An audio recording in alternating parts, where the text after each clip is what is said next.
السلام عليكم ورحمة الله وبركاته. اللهم صل وسلم وبارك على سيدنا محمد وعلى آله وصحبه أجمعين.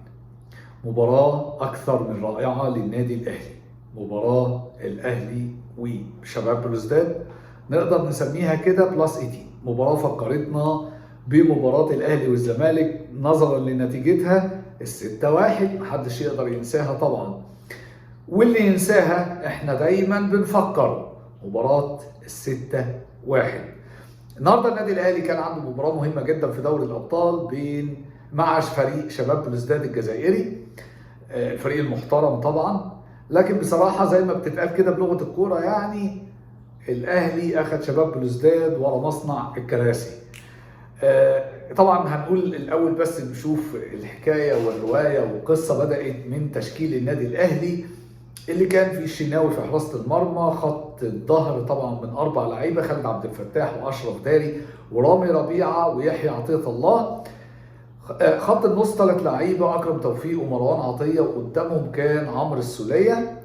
على اليمين حسين الشحات، على الشمال رضا سليم بالتناوب طبعا لان احيانا بيختلف اماكنهم. والمهاجم الرائع اللي الاهلي لقى فيه ضلته بعد عناء كتير جدا، قعدنا ندور على مهاجم لحد ما وصلنا لوسام ابو علي، الجولدن بوي الرائع.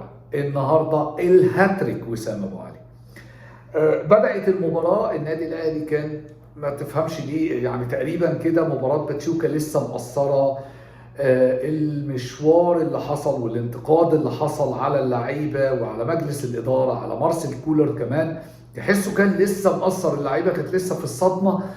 ففي الدقيقة 21 بيبدأ نادي شباب بلوزداد المتألق في الشوط الأول على فكرة، لأن الشوط الأولاني كله تقريبا شباب بلوزداد هو متسيد المباراة، كان أحسن في كل حاجة.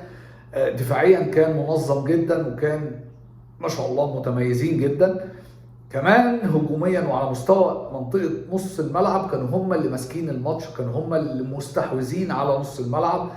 واحنا عارفين اللي بيستحوذ على نص الملعب هو اللي بيكون ليه النديه وبيكون ليه يد الابر هاند، يعني بيكون ليه اليد العليا في ان هو يقدر يسيطر على مجريات المباراه. وبالفعل في الدقيقه 21 خطا فادح متقسم على 3 لعيبه، خطا مقسوم على 3: حسين الشحات اللي بتتقطع منه الكوره، خالد عبد الفتاح اللي في السبرنت اللي عمله معاه لاعب شباب بلوزداد، طبعا يعني محتاج نقول موتوسيكل عشان يقدر، او سكوتر، نجيب له سكوتر علشان خاطر يطلع يجري وراه في الملعب. والشناوي فعلا يعني مش عارف الشناوي عمل ايه في الكوره دي بصراحه. المهم كان الهدف الاولاني لشباب بلوزداد، ويفضل الشوط الاول على نفس الوتيره. شباب بلوزداد هي المتسيده للموقف، وهي الاحسن، هم الاحسن دفاعيا تنظيميا، هم الاحسن في خط النص، هم الاحسن هجوميا كمان. وكان ممكن اصلا الاهلي يستقبل هدف تاني في الشوط الاول بعد الهدف الاولاني اللي استقبله. ولكن نقف بقى هنا دقيقه كده في غرام وسام ابو علي. وسام ابو علي اللي لو نتفرج على الجول الاولاني يا جماعه، الجول الاولاني دي الكوره مش ملعوبه له، الكوره مش بتاعته، كوره ابعد ما يكون لوسام ابو علي. هي كوره خبطت هوب وسام ابو علي، لطشه يا جماعه، لعيب مستوعب، هو مستوعب يعني ايه مهاجم، مستوعب يعني ايه اللي هي زي ما بنقول عليها الجوب ديسكريبشن بتاع المهاجم. عارف مهاجم معناه ايه، عارف مهاجم بيعمل ايه. هي كوره والدنيا مزنوقه، مش هينفع تقف تستنى وتتفرج وتشوف الجون فين، لا، هو عارف هو واقف فين وعارف الجون منه فين. هي واحده اهو في الجون. نطلع بين الشوطين ونرجع بشكل مغاير تماما للنادي الاهلي. مارسيل كولر بيعمل تغييره كانت من وجهه نظري تغييره عجيبه جدا، لكن التغييره كانت بصراحه في محلها. بينزل امام عاشور ويطلع خالد عبد الفتاح، فيجيب اكرم توفيق يلعب في الباك اليمين، فيحصل التناغم اللي حصل بقى، والنادي الاهلي يتغير شكله تماما في الشوط الثاني. من اول الشوط الثاني النادي الاهلي فعلا كان مختلف. في الدقيقه 51 بيتحسب فاول على خط منطقه الجزاء يجي بقى وسام ابو علي كده بحاجه من ذكرياتنا الجميله وريحه ابو تريكه الماجيكو، يلعب الكوره هدف ولا اجمل ولا احلى ولا اروع، يبقى الهدف الثاني.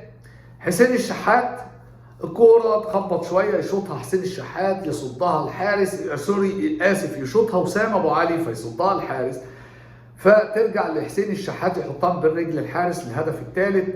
الهدف الرابع طبعا نرجع تاني لوسام ابو علي، هدف اكتر من رائع علشان يتوج مجهوده النهارده، مجهوده في كل حاجه، مجهوده في الضغط. يا جماعه وسام ابو علي يوتر اي خط دفاع، وسام ابو علي بيعمل الضغط كما يجب ان يكون.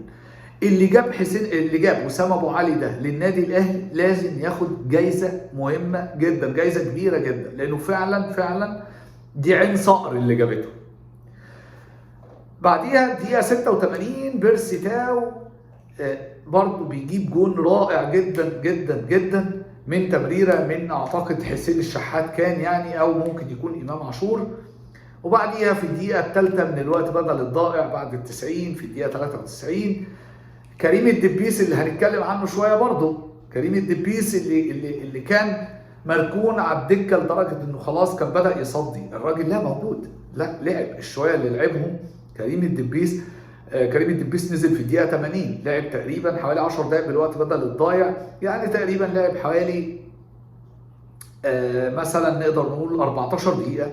لا ليه وجود، عمل اسيست لامام عاشور في الجون السادس، اسيست اكتر من رائع. امام عاشور طبعا حطها هايله، شوطه من بره منطقه الجزاء. بصراحه كان الاهلي النهارده شكله حلو، وكان خير مصالحه لجماهير النادي الاهلي. نيجي بقى الماتش خلص وقصه الماتش خلصت والنادي الاهلي تمام وعمل احلى مباراه و6-1 وفكرنا بذكرياتنا ورجع لنا مباراه ال6-1 بتاعه الزمالك. ده كله حطه على جنب. عايز بقى اتكلم عن النقطه اللي حصلت بعد المباراه من لاعيبه النادي الاهلي اللي لازم يحصل فيها تحقيق ولازم يتاخد فيها اكشن من اداره النادي الاهلي. وديني بتكلم بشكل مباشر مع محمود الخطيب رئيس النادي الاهلي، الكابتن محمود الخطيب مع حفظ الالقاب طبعا. جمهور النادي الاهلي ما يتعاقبش، جمهور النادي الاهلي اعلى من كل منظومه الكوره، من اصغر عامل في النادي لاكبر راس لحد الكابتن محمود الخطيب شخصيا. اللي حصل النهارده بعد المباراه ان اللعيبه بعد المباراه الجمهور بينده عليها فيتلموا علشان يطلعوا من غير ما يروحوا للجماهير، لا خالص. انت اصلا بتلعب كوره عشان الجماهير دي، انت اصلا بتلعب، انت متواجد في الملعب ولابس تيشرت الاهلي ده علشان الجماهير ده. واللي سمعته بعد المباراه واللي سمعته الشويه اللي فاتوا دول ان كان مصطفى كهربا ومحمد رمضان هم السبب، ولو هم السبب يمشوا بره النادي الاهلي، مش عايزينهم في النادي الاهلي. محمد رمضان مدير الكوره لو فعلا هو السبب في ان اللعيبه تخرج من الملعب وما تروحش للجمهور تقول له متشكرين وتقول له كلامك على راسنا، يخرجوا بره النادي الاهلي ايا كان مين. لاني انا شفت في الفيديو بعد المباراه ان محمد الشناوي هو اللي بيلم اللعيبه، الله اعلم، انا مش عايز اجي على حد، بس لازم يحصل تحقيق من اداره النادي الاهلي. جمهور الاهلي ما يتعاقبش، جمهور الاهلي هو الترمومتر اللي بيحركه. جمهور الاهلي لو ما كانش ليه تاثير ما كنتوش عملتوا المباراه دي بعد المباراه اللي حصلت قدام باتشوكا. فانا عايز اقول تاني، بعيدها تاني، كابتن محمود الخطيب، اللي حصل ده حصل مره قبل كده، واللي حصل ده ما ينفعش يعدي مرور الكرام. اللي حصل ده لازم يحصل فيه تحقيق، لان جمهور الاهلي ما هواش لعبه في ايد لعيبه النادي الاهلي. هو ده اللي كنت حابب اقوله عشان ما اطولش عليكم اكتر من كده. اتمنى اللي عجبوا الفيديو، اتمنى تساعدونا شويه بموضوع اللايك والاشتراك في القناه عشان يوصلنا كل جديد. سلام عليكم.